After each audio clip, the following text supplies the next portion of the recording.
എന്റെ 70,000 ഫോളോവേഴ്സ് കുറഞ്ഞ് എന്റെ 18 ലക്ഷത്തിന് 20 ലക്ഷത്തിന്റെ ബൈക്ക് വിറ്റിട്ടാണ് ഞാൻ ഈ ഇലക്ഷൻ നടത്തിയെന്ന് പറഞ്ഞ് ഒരു വിചിത്രമായിട്ടുള്ള പ്രസ്താവന നടത്തിയിട്ട് അദ്ദേഹം അഖിൽ മാരാറ് 2020 വിട്ടിരിക്കുകയാണ്.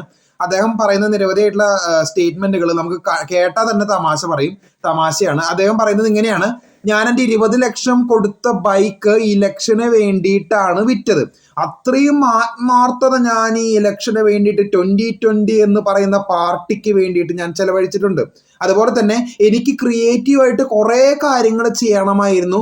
അത് ഞാൻ ആ ഒരു ബഡ്ജറ്റിൽ ഏർപ്പെടുത്തി അവർക്ക് റിക്വസ്റ്റ് അയച്ചപ്പോൾ അതിനുള്ള അവസരം എനിക്ക് അവർ തന്നില്ല എന്നാണ് ആര് പറയുന്നത്? അഖിൽ മാരാർ പറയുന്നത്. പേർലിക്ക് 4 ലക്ഷം ഫോളോവേഴ്സ് നഷ്ടപ്പെട്ടെങ്കിൽ എനിക്ക് 70,000 ഫോളോവേഴ്സിനെയാണ് നഷ്ടപ്പെട്ടത്.